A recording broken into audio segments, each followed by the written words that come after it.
तो जैसा कि दोस्तों मैंने आपको बताया था कि अगला जो प्रश्न है वो 2 नंबर वाला प्रश्न आने वाला है। इसका मतलब ये है कि 2 अंक आपको मिलेंगे इस प्रश्न के। आपकी कक्षा 10वीं की जो बोर्ड परीक्षा है दोस्तों, उसमें हिंदी विषय से जो ग्रामर का पोर्शन है दोस्तों, उसमें से मैं आपके लिए ऐसा प्रश्न लेकर आया हूँ।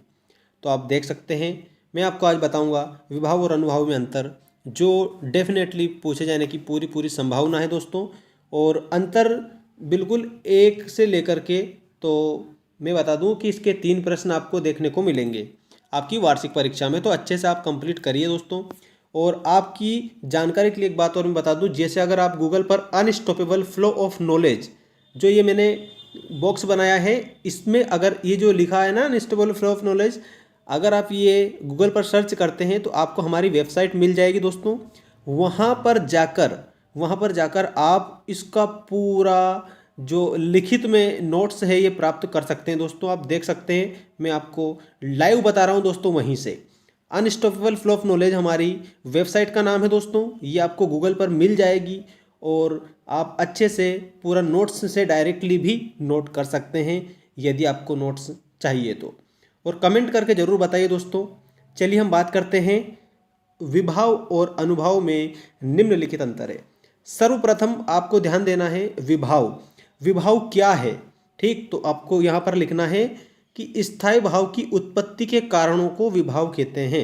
इसका सीधा सा मतलब ये है कि जिन कारणों से स्थायी भाव जागृत होते हैं ना दोस्तों, उनको हम क्या कहेंगे? उनको विभाव कहेंगे, विभाव। ठीक है, इन विभाव के कारण होता क्या है? स्थायी भाव जागृत हो जाते हैं। इसके 2 भेद हैं, आलंबन विभाव और उद्दीपन विभाव। चलिए एक प्रश्न और यहाँ पर आपका इस प्रकार से ऑब्जेक्टिव टाइप प्रश्न भी कंप्लीट हो जाएगा कि जो विभाव है इसके भेद बताइए, आलंबन विभाव और उद्दीपन विभाव। ठीक है, तो ये आप बताएंगे किसके?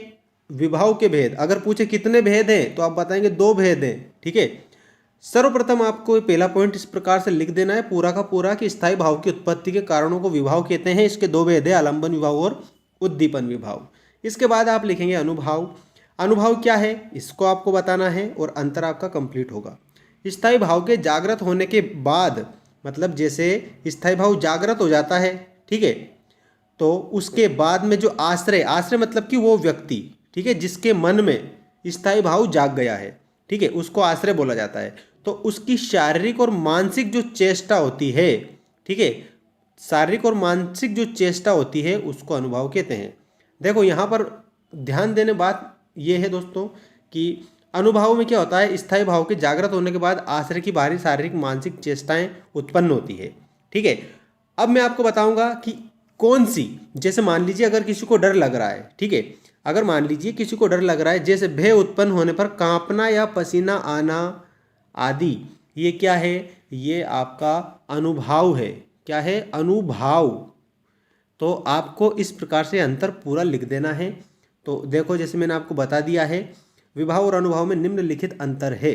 तो ये आपको जो स्क्रीन के सामने दिखाई दे रहा है, पॉइंट मैंने बना दिए हैं, point first and point second.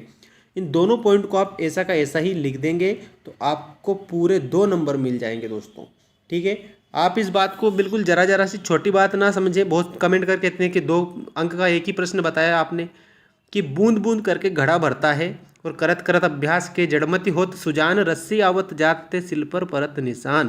तो धीरे धीरे ही करके आपको मैं पूरा कंप्लीट करवा दूंगा। वैसे मैंने आप लोगों के लिए हिंदी का सेट पेपर अपलोड कर दिया है, जो वार्षिक परीक्षा में आपके लिए एक प्रकार से रामबाण औषधि साबित होगा।